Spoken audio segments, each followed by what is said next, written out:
That'll do. All right.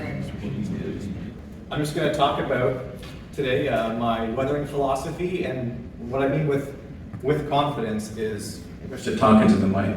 Yes. What I mean by with confidence is that when I weather stuff and I'm trying maybe a new technique or a new finish, I often become overly apprehensive of the next technique, trying the next step, when pretty much all the time it goes perfectly well, because you have the skill and experience, and you just need to have the confidence to know what the next step is and how it's going to go well and everything. So for that reason, I have a bit of a procedure that I apply generally to the model, and that, steps in and out of that, it changes a little bit, but if I follow that list, I have confidence that my weathering is not going to have horrible reactions and lift off at previous effects and everything. So I want to talk about, what are we trying to achieve with weathering? We're not necessarily just making the model look old. We could be making the model look larger than life. So we add a wash to emphasize details, make bolts and rivets and welds pop out more.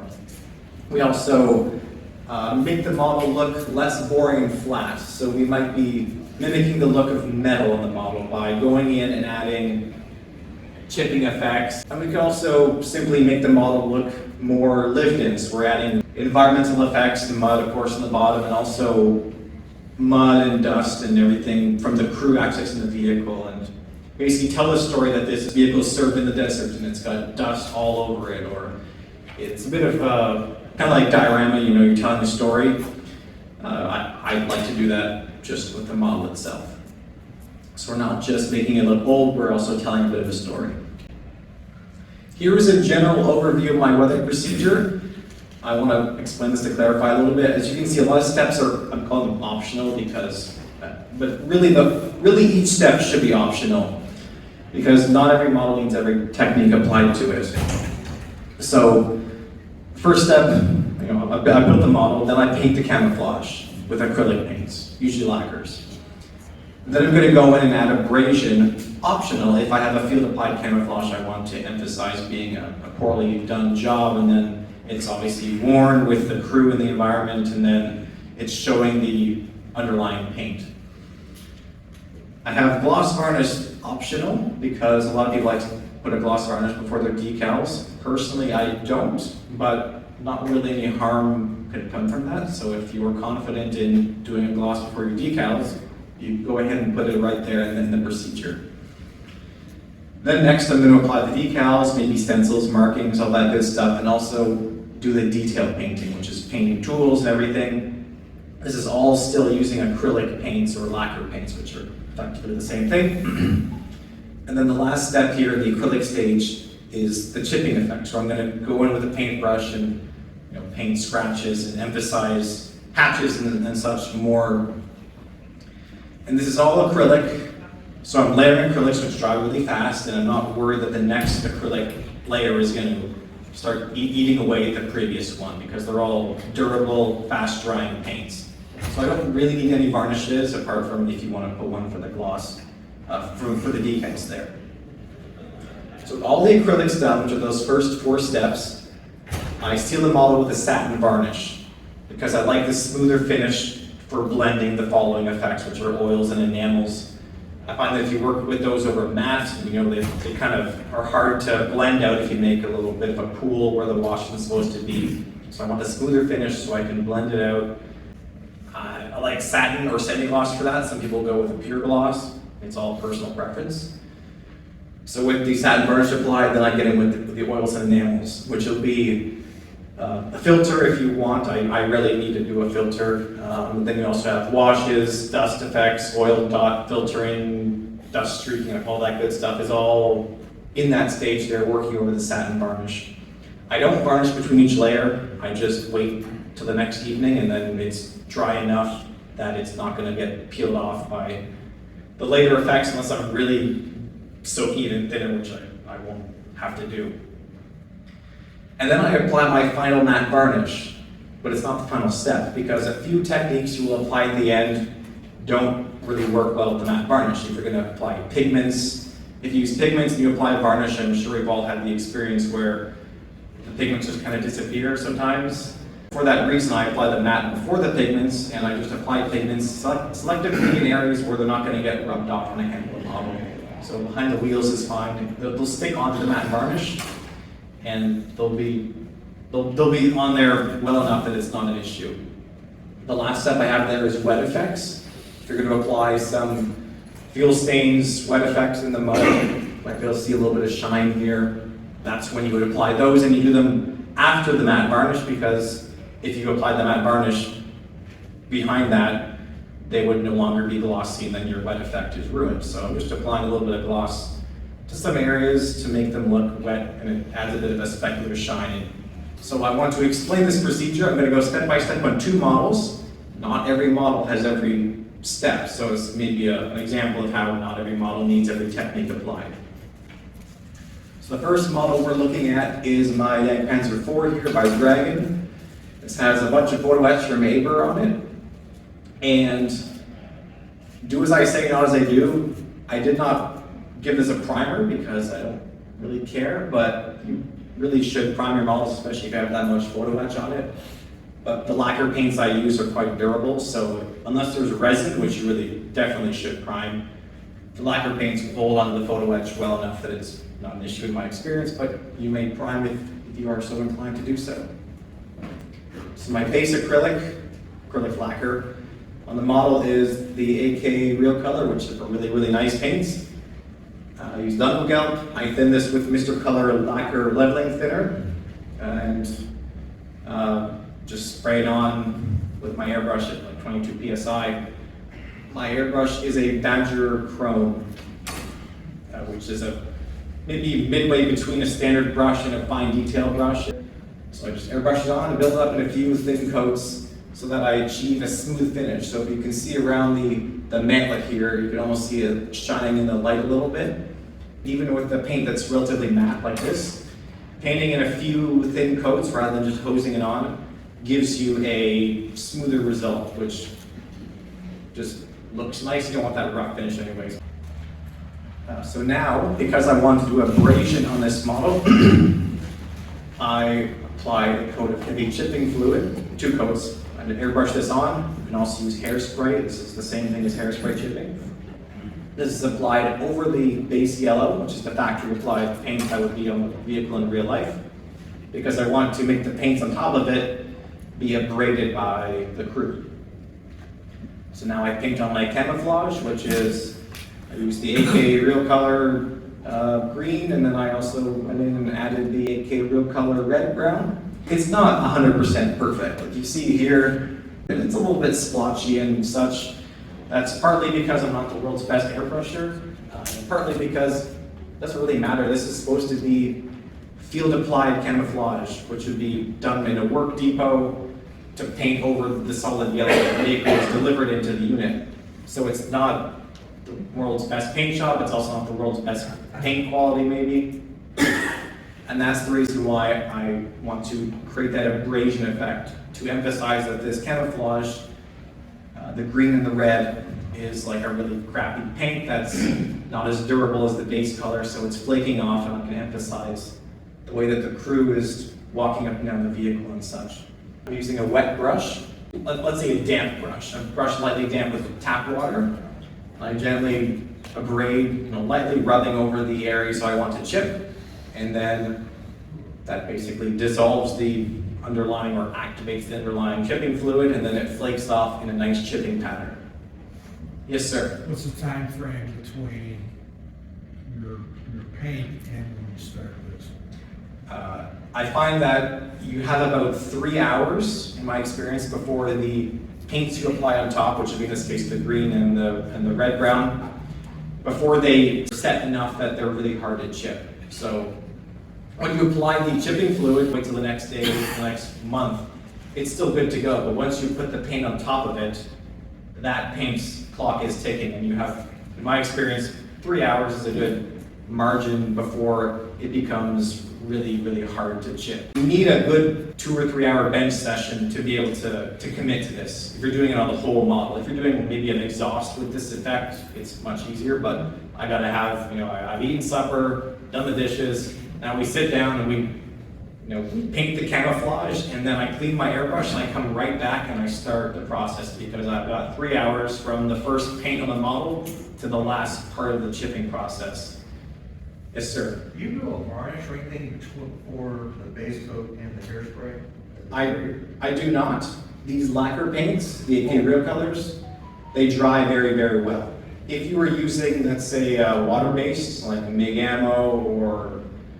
Mission. Yeah. Sorry? Mission. Yeah. Then I would recommend that.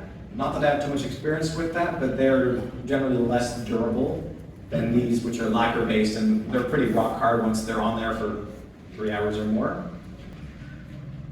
Continuing the same effect, if I want more precise areas of scratches, I can wet the area with the brush, and then instead of rubbing with the brush, I use a little toothpick and I can make little scrapes and scratches, and I can emphasize the crew accessing the hatches.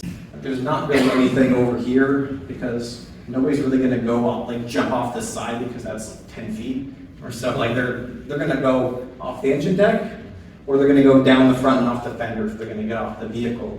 So that's what I'm emphasizing with the abrasion here. I'm trying not to go crazy. So here's the result on the model. All right, now we're still in the acrylic stage. Decals and details. I like the AK Gen 3 acrylics, they're really good. I'm painting tools and everything, and I've also applied the decals, which I did right over the paint because that works for me, but you can go and apply a gloss beforehand and then put your decals on if that's what you are confident with. Then I paint the tools. Now we're on to the acrylic chipping. So this is the end of those 4 acrylic stages. And I've got, again, the AK Gen 3 paints, and I've got a light version of the base color yellow, and then also my red primer color, and a very fine brush, and we're gonna go and apply the chipping effects to further emphasize the hatches and such. So the first pass is with that buff, which is a lighter version of the base color. If your tank is green, you can use a light green. If your tank is gray, use a light gray. If your tank is yellow, I use a light yellow or buff. And I'm kind of working with the previous abrasion, which was only on the red and the green. And this is applied over the yellow to make the wear and tear on the actual base yellow that the vehicle was originally painted in. So you can see I'm working it in the same areas as the abrasion, but also around the hatches. And really the hatches and edges, that's about it, because I'm also thinking where the crew's gonna walk and where they're gonna drag ammo up into the vehicle and such. I'm not putting it on every surface because that gets overpowered really quick. Follow that up with selective red primer chipping in some of the heavier areas.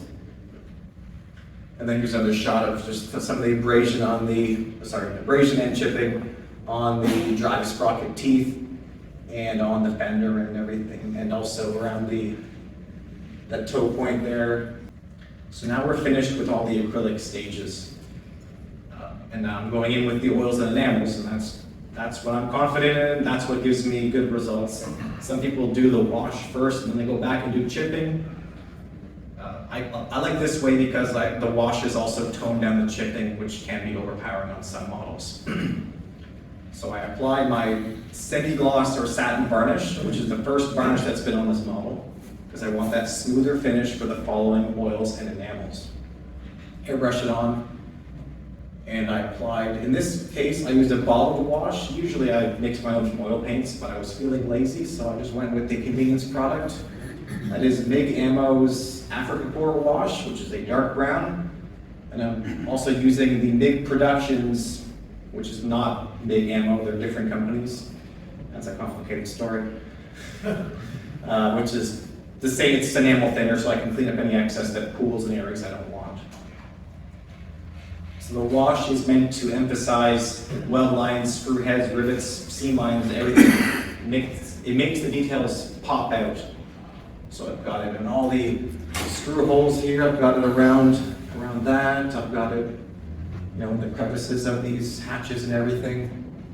I just apply a little bit with my fine brush, and if it pulls in places I don't want, I can go back with that thinner and then just clean it up. It takes probably 8 hours before it's really set in stone, so you've got plenty of time to do the whole thing and then look at the model and go, yeah, I can clean up that area and such. Now we're into the oil stage. What I'm doing on this model with oils is a combination of, I guess you would call it color modulation, and also making the dust accumulations on the upper areas from the crew just walking around, and also stuff getting kicked up. So if you notice here, I've got a light green, a dark green, a light red, a dark red, and a light dust and a dark dust. And that's mimicking each of the three colors on the vehicle, which are yellow, red, and green. With the green and the reds, I'm doing almost like color modulation. There's some variation here. With the green, it's a little bit hard to see. I'm disappointed.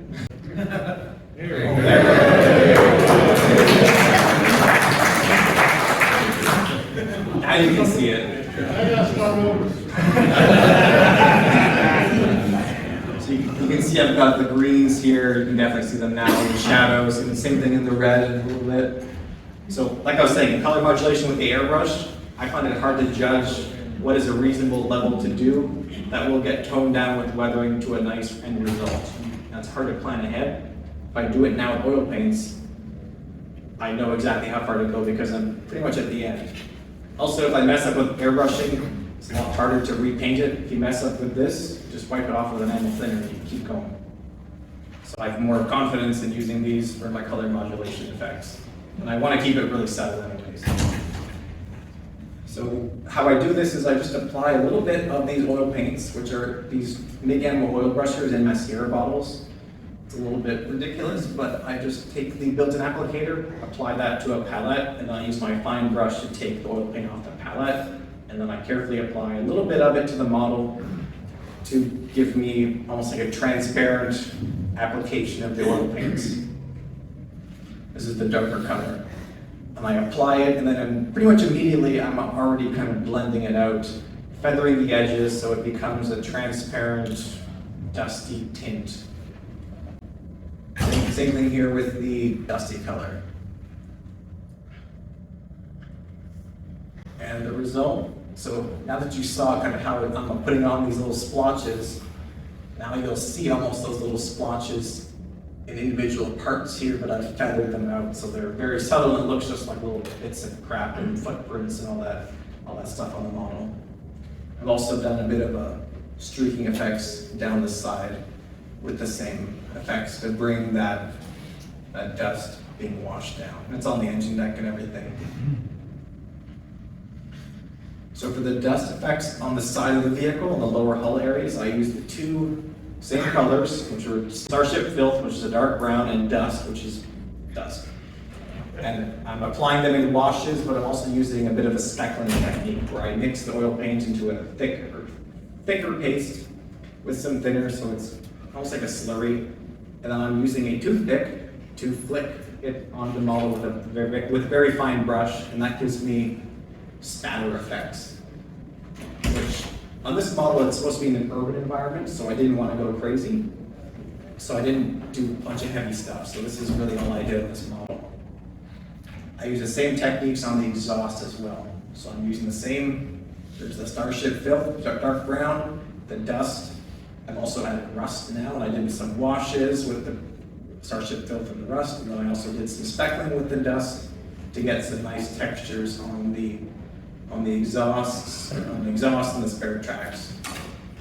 And when I did the exhaust, I kind of masked it roughly with some tape for the speckling so it doesn't go everywhere. So now we applied the final matte varnish to this model, which was the VMS matte, which I really like. Airbrushed it on. And that is as far as this model is. It's going to go in a diorama, so I don't have the wheels done yet. But when I get to the wheels and the tracks, I'll just use the same two oil paints I used on the top and on the sides there, and just apply some washes to the wheels to make them unify with the rest of the finish. And if I want to add fuel stains, I can do that as well. We'll look at that in the next model. So here's another nice shot of the vehicle. You can definitely see the oil paints there. Hopefully you can see the abrasion on that field applied camo, and there's chipping around the edges of the hatch. I've also done a little bit of almost like darker green, fading to lighter green with those oil paints. The Zimbrick, I didn't apply a wash to the Zimbrick because that would definitely make the model look really dark, and it would be too much punch. So the Zimbrick, I don't really do much more than that abrasion. When I had the wet brush and I was rubbing away some of the field applied camo, I do a little bit of that on the Zimbrick, and it just makes the texture of it pop out. And that's enough for me. All right, next up, the Pan Hard. This is on the table if you want to go see it at the end. I'm very happy with this model. So this one, because I have 4 different resin sets on it, I was like, okay, I gotta prime this one. I can't be lazy this time. So I primed it with the Big Ammo One Shot, which is just Badger Style Res in a new bottle. Very good black primer in my experience. I applied it over the whole model, and you can still see it exposed on the rubber areas of the tire on the stowage is still black. And I've also left a lot of it under the fenders because I don't really care. It's going to look like a shadow. And now I've mixed up my custom German dark gray using about 80% Mr. Color 513, 15% field gray, and then maybe like 5% white. And I probably could have left the white out because it was a little bit lighter in the end than I wanted. I'm really happy with this color. Panzer gray is a hard color to nail it. Some people like to do that really light blue effect. I like to keep it a little more, in my opinion, what is realistic. And Bruce had a good mix recommendation for me to try lighting it a little bit with the field gray, which is a greenish instead of blue, which gave a really nice warm greenish turquoise note to the Panzer gray. So I airbrushed that on exactly the same way we did the previous paints in the last model, so I'm just using Mr. Color leveling thinner to thin these, which are acrylic lacquer compatible paints. Airbrush it on at 22 psi and some thin coats, and again I've achieved a bit of a smooth finish so you can see the light almost reflecting there because I built it up carefully, patiently, and then the paint's nice and smooth on the model. So because I'm a caveman, I put the decals right over the finish again without any varnish. It works for me, but again, if you're confident in you needing varnish, go ahead. It just takes a little bit of time to apply it if you're feeling that's going to give you the confidence to go to the next step. These are Echelon decals. They're very, very good, by the way. So I apply them with microsol, and that's all I need to do. The detail painting on this model was very easy because there's nothing on it, just like a rearview mirror and some antenna bases. So that was pretty quick. And now we're on to the chipping. So we're still in the acrylic stages. If you notice, there was no abrasion on this model because there's no field applied camo. If I had field applied green stripes or something, then I would have likely used that abrasion technique to get that result, to make them look like crappy field applied paint. But on this model, I did not need to do that because that was not my intention of the finish. I wanted that solid Panzer gray. So for chipping effects, I'm using the same AK 3rd Gen paints. I've got a lot of good results from them. I like their very good coverage. I don't have to do multiple passes. I just go over once and it's really good. And the BMS retarder works well with them. My chipping on this model, because my vision of it was to be very dusty, I didn't bother spending a lot of time chipping every edge. Also, that probably would have been overkill. I basically just chipped the hatches and crew access points. So there's some on the top of the hull there because when the guy gets out the back of the turret, there's big doors, they'll probably walk off there. So I put a bunch of chipping there. I put a bunch of chipping along the door. And also like a little bit on some of these points. That's almost like dry brushing in how I'm just trying to pick up those highlights, but there's no chipping on the engine deck hatches because it would be lost when the dust affects later. Well, I just said that I didn't want to waste too much time chipping. I also did highlight every single rivet with the chipping color, which took a little bit of time, but it paid off. When your model has lots of rivets on it, I think it's a very good idea to do this subtly, and then it makes it pop out later. And now I'm doing my second color of the chipping. On the last model, I used the red Oxide Primer color because I wanted to show the paint being chipped down to the underlying primer, basically. On this model, this is a French Panhard 178 armored car that is in German service, so I thought to be able to tell the story of the service of this vehicle, I want to show its previous service in French use, and so I'm chipping to an underlying, well, it's supposed to be French green, but I'm actually using Russian green, if you see there. It doesn't really matter, it looks right.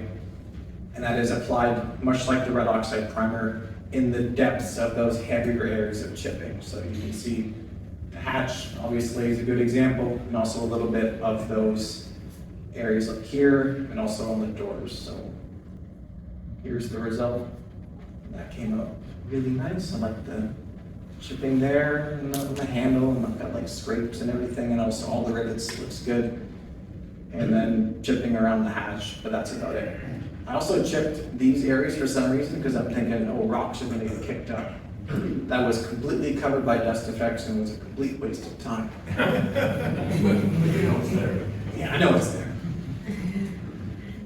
So with the acrylic stages done, which is the base painting of the acrylics, camouflage, the decals applied, the chipping effects, I am now done with all the acrylics, and I'm gonna go in with the oils and enamels, which I want to have a smoother finish. I'm also kind of protecting the decals as well, so I'm putting on my varnish here, which is the VMS satin. So I'm applying a wash to this model. Usually dark brown is a good idea for a wash. It usually looks good, but on Panzer gray, because it's so dark brown ends up looking almost like rust for some reason. I think it's because it's not actually darker than the gray, it's just adding this brown in areas, and it just looks like rust to my eye. So I have to use a very dark wash. I custom mixed a dilution of the 502 Abtel oil paint smoke, which is really dark gray, with the Mead Productions thinner, same thing I'm using the whole time.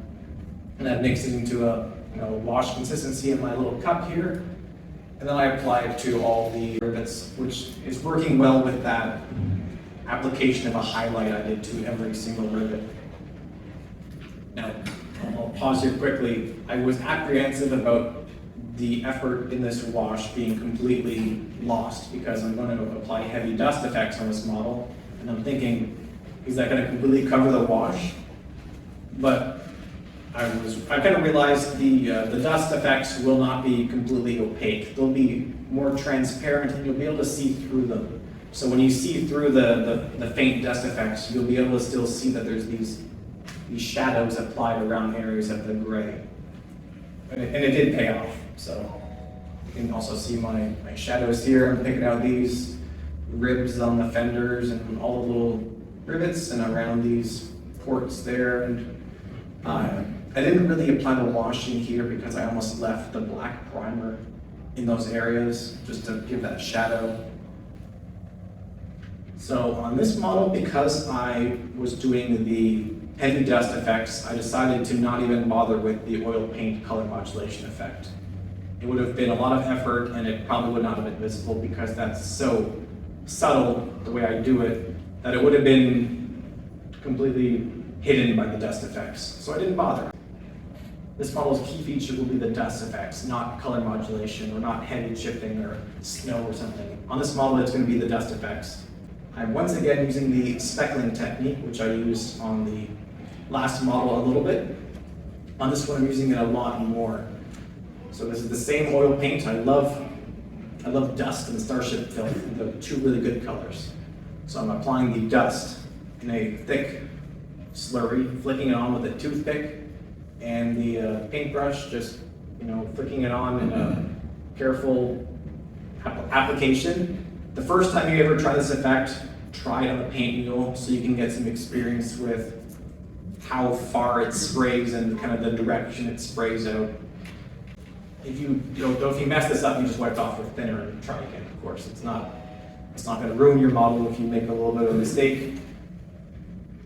Now I've taken my soft flat brush and I've got the barest whisper of thinner in its bristles. It's like, I tap it in my cup of thinner and then I wipe out as much as I can. And there's still a little bit hidden in the crevices, and that will be enough to drag those specks down. I don't want to wash them away. I want to drag them down and create a very thin, subtle overall initial texture to my dust effects. Now here I've got a texture paste, which I'm using to start the initial dust accumulations. So like I said, my vision of this model was heavy caked on dust effects. So I'm putting this under the fenders where the wheels would almost like spin and throw it up and all these crevices where it would stay. And the color doesn't really matter too much because I'm going to cover this with an enamel wash next. I waited till the next day so everything was dry because those oil paints will dry in 24 hours.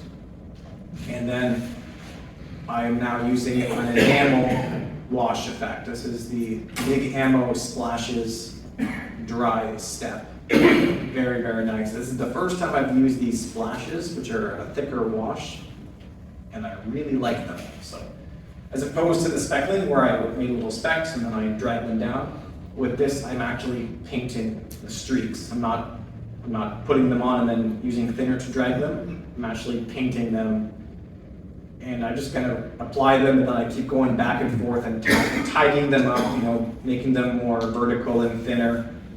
It doesn't matter too much because if you look at something that's like a construction site equipment or something that's covered in dust and then has had rain streak it down, it's not always 100% vertical. There's some, sometimes the water's a little bit funky, so you don't have to be too careful about all the streaks being 100% vertical. The vehicle could have been parked on a bit of an incline when the rain happened. And this is working with the previous speckling. You can still see the speckling coming through and providing some little bits of texture in a previous layer of streaks.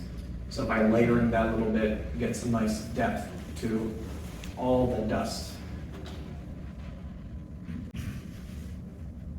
So with the dust effects kind of accumulated and done, I have now taken some of the Starship Filth, again, one of my favorite colors, and I'm just making the effect of some damp accumulations of water in the heavier areas. Maybe this wasn't dust, maybe it was muddy that day and it got kicked up and then it dried into a dusty, caked on mess. But some of the heavier areas have maintained some of the moisture. So I'm putting some of that there. And then I use a thinner and just blend it out, feather the edges. I'm also using it around some of these are parts that move around, so they might be lubricated with oil and that might seep into the dust effects. Yes? This is driving me nuts. What's that stack of things that looks like a bunch of pita breads? That's the insulated base of the antenna on the French radio set. Okay. That's one of the eye-catching features that I saw a photo of this and I'm like, I need to do those radios, they look ridiculous. So I bought a resin set to make those. But you're right, it looks like a stack of tortillas or something. So here's the result of the dusty accumulations. I only used 4 products plus some thinner. It was heavy, but that's the goal I was going for on this model. If you want less, you can just do the same effects and apply them in a lower volume. So now that the model is almost done, I apply my final matte varnish. Again, airbrushing on the VMS matte varnish. These are very good in my experience. You just hose them on decently heavy and they self-level and it looks beautiful. And you can see here, you can see the antennas are now mounted. I left them off because I would have knocked them off 10 times if they'd been on there during the whole process. So they're on along with the doors now. And because that was the final matte varnish, but not the final step in the weathering process, I am now going to apply some of the effects I mentioned should go after the matte varnish, which are pigments and wet effects. So I've applied a bit of soot under the exhaust pipe here, using a little bit of oil paint for some almost like spatter, and also black pigment. It is not locked in with a varnish or anything afterwards, but it's not going to fall off the model unless I touch it. And I'm not going to touch that area because it's under the exhaust and the door. So it is fine that is unsecured essentially. It'll stick on the matte varnish and that'll be sufficient. And then lastly, the wet effects. I've got X22 clear from Tamiya here, which is gloss varnish you can airbrush on, and I've actually applied it with a paintbrush to get some of these damp areas around these, which I assume are the fuel caps. I have no idea, but no one knows anything about this vehicle, so it's not. If it was a Tiger, people would be like, "Oh, that's wrong." But French armored car, who knows? So I applied the wet effects here in some subtle areas. This hood right here is the rear light, so underneath it, there's a red lens. I put a drop of the clear on that to make it glossy. I did not, but sometimes you can also apply a bit of that wet effect to highlight some of these darker areas of the dust accumulations we did. But I didn't feel like the model needed it. So that is the result of the dusty panhard, and I think it came out very, very nice. You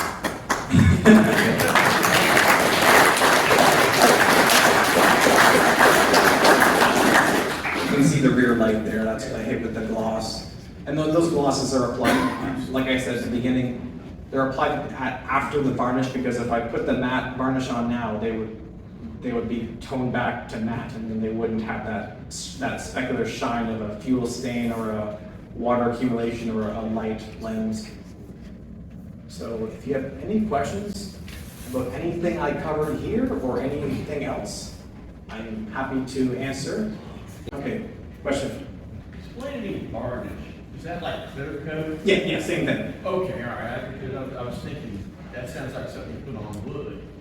Yeah, maybe the correct term in our hobby is clear coat, but it's all the same. It's an airbrushed, clear, protective layer that also gives you maybe a different finish, gloss or matte. Yeah, this is something you airbrush, but it's the same as if you use Tamiya, Mr. Super Clear, or anything like that. Yes. Evan, do you have to thin the VMS varnishes or no? Nope, I do not thin them at all. I squeeze them straight into my airbrush. It's a bit thick. Yeah. It looks thick in the cup, but it sprays really well. I use lacquer thinner to clean my airbrush, and it doesn't gum them up. So if you need to thin it, you could probably use lacquer thinner. Yes. Are the VMS products available here at the convention? Have you seen them anywhere? No, they're from, I believe, Poland. I should know. Okay, yeah. Last Calvary, that's where I got mine. No, I forgot. I live in Canada, where it's really hard to get stuff. You guys live in America, so shipping should be much easier, but you can get it direct from their website, and there's a few US retailers that actually do have it in stock. Yeah, because you can put it so. The insulators on panhard, Mhm. what colors are those? I painted them with 8K 3rd generation of vampiric flesh. And then they are washed with the Starship Filth oil brusher. So when back on the tank, when you're doing the chipping on the green and the red brown camouflage, are you just, in some areas, just really mashing that wet brush in there to get more chipping, and then lesser, if you want it lighter? Dabbing your brush in there, so you kind of more rough. Yeah, let's go back here.